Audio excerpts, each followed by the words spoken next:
Simran as a female ते दूजे पासे एज ए एडवोकेट इस केस बारे तुसीं की सोचदे हो? कुछ कैदी जिन्हां दा करैक्टर चंगा हुंदा, जिन्हां दा बिहेवियर सही हुंदा, उन्हां नूं रिहा कर दित्ता जांदा है ते कर सकदे आ। पर इस बेसिस दे उत्ते ओह ਜ਼ਾਲਮਾਂ ਨੂੰ ਉਹ ਹਵਾਨਾ ਨੂੰ ਰਿहा ਕਰਨਾ ਇਟ ਇਜ਼ ਟੋਟਲੀ ਉਹਨਾਂ ਨੂੰ ਸੰਸਕਾਰੀ ਬ੍ਰਾਹਮਣ ਕਿਹਾ ਜਾਂਦਾ ਆ। ਇਹ ਇਹੋ ਜਿਹੇ ਸੰਸਕਾਰੀ ਬ੍ਰਾਹਮਣ ਮਤਲਬ ਦੇ ਉੱਤੇ ਧੱਬਾ ਆ ਜੀ। ਫੈਮਿਲੀ ਨੂੰ ਮਾਰ ਮੁਕਾਇਆ, ਉਹਦੀ ਇੱਕ ਮਾਸੂਮ ਜੀ ਬੱਚੀ ਜਿਹਨੂੰ ਪਟਕ ਕੇ 3 ਸਾਲ ਦੀ ਬੱਚੀ ਨੂੰ ਮਾਰ ਦਿੱਤਾ। ਸੋ ਦੇਖੋ ਕਿ ਇਹੋ ਜਿਹੇ ਲੋਕ ਕਿਹੜੇ ਐਂਗਲ ਤੋਂ ਗੁੱਡ ਮੋਰਲ ਕਰੈਕਟਰ ਵਾਲੇ ਲੱਗਦੇ ਨੇ। ਇਸ ਸਜ਼ਾ ਮਾਫੀ ਤੋਂ ਬਾਅਦ ਉਹਨਾਂ ਦਰਿੰਦਿਆਂ ਦੇ ਰਿਲੀਜ਼ ਹੋਣ ਤੋਂ ਬਾਅਦ ਉਹਦੀ ਮਾਨਸਿਕ ਸਥਿਤੀ ਕੀ ਹੋਈ, ਕੀ ਲੱਗਦਾ ਤੁਹਾਨੂੰ, ਕੀ ਸੋਚਦੇ ਹੋ? ਜੋ ਖਬਰ ਆਈ ਸੀ, ਜੋ ਬਿਲਕਿਸ ਬਾਨੋ ਜੀ ਦੀ ਕੰਡੀਸ਼ਨ ਆ, ਉਹ ਤਾਂ ਇੱਕਦਮ ਸੋਨੀ ਹੋ ਗਏ।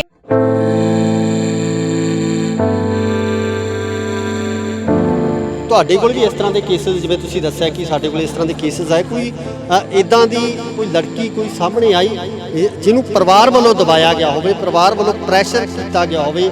2020 ਦੇ ਵਿੱਚ ਜੂਨ ਦੇ ਵਿੱਚ ਮੇਰੇ ਕੋਲ ਇੱਕ ਬੱਚੀ ਦਾ ਕੇਸ ਆਇਆ ਸੀ ਜਿਹਨੂੰ ਉਹਦਾ ਰੀਅਲ ਬ੍ਰਦਰ ਜਿਹੜਾ ਹੈਗਾ ਆ ਉਹ ਰੇਪ ਕਰਦਾ ਸੀ, ਔਰ ਉਹਨੇ ਆਪਣੇ ਬ੍ਰਦਰ ਦੇ ਖਿਲਾਫ ਆਪਣੇ ਪੇਰੈਂਟਸ ਦੇ ਅਗੇਂਸਟ FIR ਕਰਾਈ ਕਿਉਂਕਿ ਉਹਦੇ ਭਰਾ ਨੇ, ਸਕੇ ਭਰਾ ਨੇ ਉਹਦਾ ਬਲਾਤਕਾਰ ਕੀਤਾ ਸੀ ਤੇ ਉਹਦੇ ਮਾਪਿਆਂ ਨੇ ਉਹ ਲੜਕੀ ਨੂੰ ਛੱਡ ਦਿੱਤਾ। ਇਹ ਲੱਗਦਾ ਕਿ ਖੁੱਲ੍ਹਾ ਸਮਾਜਿਕ ਢਾਂਚਾ ਖੁੱਲ੍ਹਾ ਹੋਣ ਦੇ ਨਾਤੇ, ਸਾਡੀ ਸੋਚ ਵਾਈਡ ਹੋਣ ਦੇ ਨਾਤੇ ਅਸੀਂ ਇਸ ਚੀਜ਼ ਨੂੰ ਕੰਟਰੋਲ ਕਰ ਸਕਦੇ ਕਿ ਵੈਸਟ ਦੇ ਵਿੱਚ ਇਸੇ ਕਰਕੇ ਇਹ ਸਾਰੀਆਂ ਚੀਜ਼ਾਂ ਨਹੀਂ ਹੋ ਰਹੀਆਂ। ਰੀਜ਼ਨ ਉਹੀ ਆ ਕਿ ਸਾਨੂੰ ਸਿੱਖਿਆ ਕੀ ਦਿੱਤੀ ਜਾਂਦੀ ਆ ਕਿ ਔਰਤ ਦੀਆਂ ਲੱਤਾਂ ਨੰਗੀਆਂ ਨੇ, ਉਹ ਕਾਮ ਵਾਸਨਾ ਭੜਕਾਉਂਦੀਆਂ ਨੇ। ਬੱਚੀਆਂ ਦੀਆਂ ਜਾਂ ਬੁਰਕੇ ਦੇ ਵਿੱਚ ਜਿਹੜੀਆਂ ਔਰਤਾਂ ਨੇ ਉਹਨਾਂ ਨੇ ਕਿਹੜੀ ਕਾਮ ਵਾਸਨਾ ਭੜਕਾਤੀ ਜਿਹੜੀ ਦਿਖ ਵੀ ਨਹੀਂ ਰਹੀਆਂ, ਜਿਨ੍ਹਾਂ ਦੇ ਬਲਾਤਕਾਰ ਹੋ ਗਏ। ਸਤਿ ਸ਼੍ਰੀ ਅਕਾਲ ਜੀ, ਤੁਸੀਂ ਦੇਖ ਰਹੇ ਹੋ ਇੰਡੋਜ਼ TV ਆਸਟ੍ਰੇਲੀਆ ਤੇ ਮੈਂ ਹਾਂ ਗੁਰਿਕਬਾਲ ਸਿੰਘ। ਬਿਲਕਿਸ ਬਾਨੋ ਦੇ ਕੇਸ ਨੂੰ ਲੈ ਕੇ ਸੈਕਟਰ 17 ਦੇ ਵਿੱਚ ਪ੍ਰੋਟੈਸਟ ਹੋ ਰਿਹਾ ਤੇ ਇਸ ਪ੍ਰੋਟੈਸਟ ਦੇ ਵਿੱਚ ਐਡਵੋਕੇਟ ਸਿਮਰਨਜੀਤ ਕੌਰ ਗਿੱਲ ਵੀ ਮੌਜੂਦ ਨੇ। ਉਹਨਾਂ ਨਾਲ ਗੱਲਬਾਤ ਕਰਦੇ ਇਸ ਕੇਸ ਦੇ ਬਾਰੇ।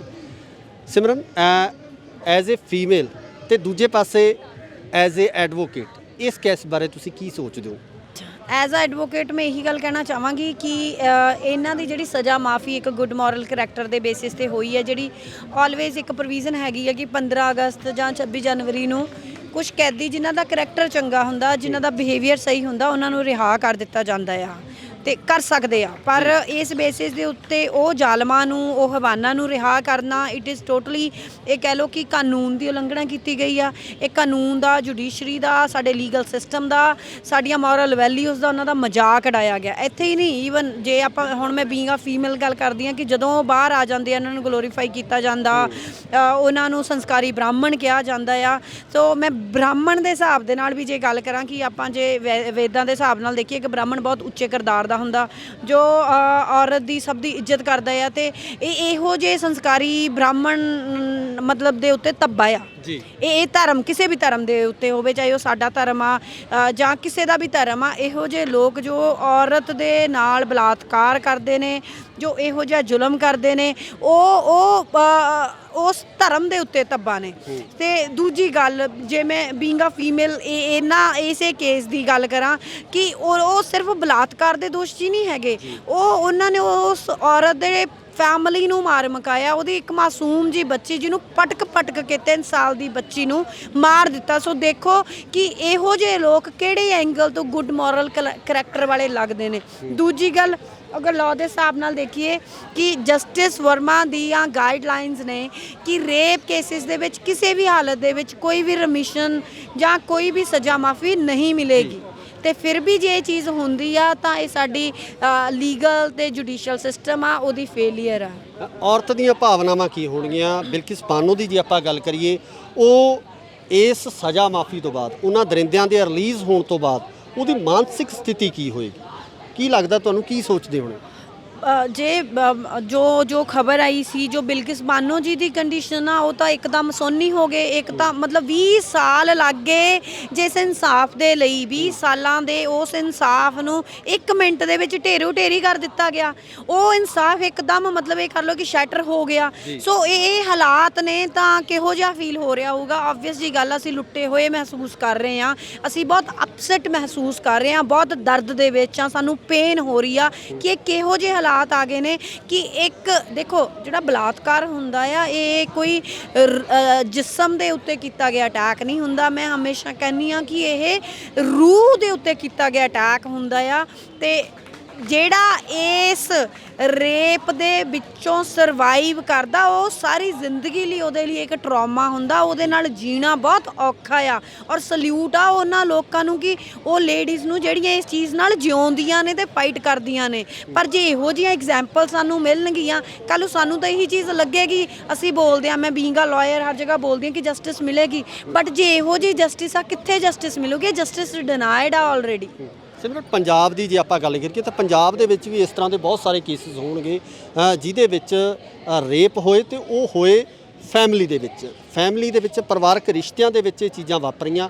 ਪਰ ਕਿਤੇ ਨਾ ਕਿਤੇ ਰਿਸ਼ਤਿਆਂ ਨੂੰ ਬਚਾਉਣ ਦੇ ਲਈ ਇਸ ਘਿਨਾਉਣੇ ਜਿਹੜੇ ਕਾਰੇ ਦੀ ਆ ਉਹ ਸਜ਼ਾ ਨਹੀਂ ਮਿਲ ਸਕੀ। ਉਹਨਾਂ ਬਾਰੇ ਕੀ ਕਹਿਣਾ? ਇਹ ਸਾਡੇ ਸਮਾਜ ਦੀ ਤਰਾਸਦੀ ਆ। ਇਹ ਉਹ ਨਾ ਦੇਖੋ ਕਹਿਣਾ ਨਹੀਂ ਚਾਹੀਦਾ, ਕਿਸੇ ਵੀ ਰੀਜ਼ਨ ਕਰਕੇ ਚੁੱਪ ਕਰਾ ਦਿੱਤੀਆਂ ਗਈਆਂ। ਉਹਨਾਂ ਕੁੜੀਆਂ ਦੀ ਵੀ ਗਲਤੀ ਆ ਕਿ ਅਸੀਂ ਚੁੱਪ ਰਹਿਣਾ ਕਿਉਂ ਕਬੂਲ ਕੀਤਾ। ਅਸੀਂ ਕਮਜ਼ੋਰ ਨਹੀਂ ਹੈਗੇ, ਸਾਨੂੰ ਬੋਲਣਾ ਪੈਣਾ ਆ, ਸਾਨੂੰ ਬੋਲਣਾ ਚਾਹੀਦਾ ਆ। ਠੀਕ ਆ, ਅਸੀਂ ਬੋਲਾਂਗੇ। ਵੱਧ ਤੋਂ ਵੱਧ ਕੀ ਆ, ਸਾਨੂੰ ਰਬੇਲੀਅਨ ਹੋਣ ਦਾ ਖਿਤਾਬ ਮਿਲ ਜੂਗਾ, ਸਾਨੂੰ ਬਦਨਾਮੀ ਮਿਲ ਜੂਗੀ, ਪਰ ਸਾਨੂੰ ਸਕੂਨ ਤਾਂ ਹੋਊਗਾ ਕਿ ਅਸੀਂ ਉਸ ਜ਼ੁਲਮ ਦੇ ਵਿਰੁੱਧ ਲੜੇ, ਅਸੀਂ ਉਸ ਜ਼ੁਲਮ ਦੇ ਵਿਰੁੱਧ ਫਾਈਟ ਕੀਤਾ। ਜਿਉਂਦੇ ਜੀ ਉਸ ਜ਼ਖਮ ਨੂੰ ਲੈ ਕੇ ਮਰਨ ਦੇ ਨਾਲੋਂ ਇਹੋ ਜਿਹੇ ਦਰਿੰਦਿਆਂ ਨੂੰ ਸਜ਼ਾ ਦੇ ਕੇ ਮਰਨਾ 100 ਗੁਣਾ ਚੰਗਾ ਹੁੰਦਾ ਆ। ਸੋ ਹਾਂ, ਪਰਿਵਾਰਾਂ ਦੇ ਵਿੱਚ ਬਲਾਤਕਾਰ ਹੁੰਦੇ ਨੇ, ਬਿਲਕੁਲ ਹੁੰਦੇ ਨੇ। ਮੈਂ ਇਸ ਚੀਜ਼ ਦੀ ਗਵਾਹੀ ਭਰਦੀ ਹਾਂ ਕਿਉਂਕਿ ਮੈਂ ਇਹ ਚੀਜ਼ ਆਪਣੇ ਉੱਤੇ ਵੀ ਸਹੀ ਆ ਤੇ ਮੈਂ ਇਹੋ ਜਿਹੇ ਕੇਸਿਸ ਨੂੰ ਰੋਜ਼ ਦੇਖਦੀ ਹਾਂ ਜਿੱਥੇ ਕੋਈ ਤੁਹਾਡਾ ਕਜ਼ਨ, ਕੋਈ ਤੁਹਾਡਾ ਭਰਾ, ਕੋਈ ਤੁਹਾਡਾ ਪਿਓ, ਕੋਈ ਤੁਹਾਡਾ ਅੰਕਲ, ਚਾਚਾ, ਮਾਮਾ, ਪਤਾ ਨਹੀਂ ਕਿਹੜਾ ਕਦੋਂ ਹਫਸੀ ਜਿਹਦੇ ਤੇ ਹਵਸ ਭਾਰੀ ਆ ਨਾ ਉਹਦੇ 'ਚ ਰਿਸ਼ਤਾ ਨਹੀਂ ਹੁੰਦਾ। ਠੀਕ ਹੈ, ਤੇ ਉਸ ਰਿਸ਼ਤੇ ਉਹਨੇ ਉਹਦਾ ਬਲਾਤਕਾਰ ਕੀਤਾ ਤੇ ਉਹ ਰਿਸ਼ਤੇ ਦੇ ਬਚਾਉਣ ਦੀ ਖਾਤਰ ਚੁੱਪ ਕਰ ਗਏ, ਜਿਹੜਾ ਰਿਸ਼ਤਾ ਅਸਲ ਦੇ ਵਿੱਚ ਖੋਖਲਾ ਸੀ ਤੇ ਉਹ ਚੁੱਪ ਕਰਨਾ ਬਣਦਾ ਹੀ ਨਹੀਂ ਹੈਗਾ। ਸੋ ਇੱਥੇ ਤੁਹਾਡੇ ਕੋਲ ਵੀ ਇਸ ਤਰ੍ਹਾਂ ਦੇ ਕੇਸਿਸ, ਜਿਵੇਂ ਤੁਸੀਂ ਦੱਸਿਆ ਕਿ ਸਾਡੇ ਕੋਲ ਇਸ ਤਰ੍ਹਾਂ ਦੇ ਕੇਸਿਸ ਆਏ, ਕੋਈ ਇੱਦਾਂ ਦੀ ਕੋਈ ਲੜਕੀ ਕੋਈ ਸਾਹਮਣੇ ਆਈ ਜਿਹਨੂੰ ਪਰਿਵਾਰ ਵੱਲੋਂ ਦਬਾਇਆ ਗਿਆ ਹੋਵੇ, ਪਰਿਵਾਰ ਵੱਲੋਂ ਪ੍ਰੈਸ਼ਰ ਕੀਤਾ ਗਿਆ ਹੋਵੇ ਇਸ ਗੱਲ ਨੂੰ ਕਹਿਣ ਤੋਂ ਬਾਹਰੋਂ, ਇਸ ਗੱਲ ਨੂੰ ਅਦਾਲਤ ਵਿੱਚ ਲਿਜਾਣ ਦੇ ਬਾਰੇ, ਪਰ ਉਹ ਫਿਰ ਵੀ ਹਿੰਮਤ ਕਰਕੇ ਸਾਹਮਣੇ ਆਈ? ਬਹੁਤ ਸਾਰੀਆਂ ਨੇ। ਮੈਂ 2020 ਦੀ ਗੱਲ ਆ, 2020 ਦੇ ਵਿੱਚ ਜੂਨ ਦੇ ਵਿੱਚ ਮੇਰੇ ਕੋਲ ਇੱਕ ਬੱਚੀ ਦਾ ਕੇਸ ਆਇਆ ਸੀ ਜਿਹਨੂੰ ਉਹਦਾ ਰੀਅਲ ਬ੍ਰਦਰ ਜਿਹੜਾ ਹੈਗਾ ਆ ਉਹ ਰੇਪ ਕਰਦਾ ਸੀ ਤੇ ਫਿਰ ਉਹਦਾ ਬ੍ਰਦਰ ਮਲੇਸ਼ੀਆ ਚਲਿਆ ਗਿਆ ਸੀ ਤੇ ਉਹ ਬੱਚੀ ਨੇ ਮੈਨੂੰ ਕੰਟੈਕਟ ਕੀਤਾ। ਮੈਂ ਉਹਦੋਂ ਪ੍ਰੂਫ ਮੰਗਿਆ ਤਾਂ ਉਹਨੇ ਉਹਦੇ ਬ੍ਰਦਰ ਦੀ ਰਿਕਾਰਡਿੰਗ ਕੀਤੀ ਤੇ ਉਹਦੇ ਬ੍ਰਦਰ ਨੇ ਕਿਹਾ ਕਿ ਹੁਣ ਜਦੋਂ ਮੈਂ ਵਾਪਸ ਆਊਂਗਾ ਆਪਾਂ ਦੁਬਾਰਾ ਇਹੀ ਕੰਮ ਕਰਾਂਗੇ।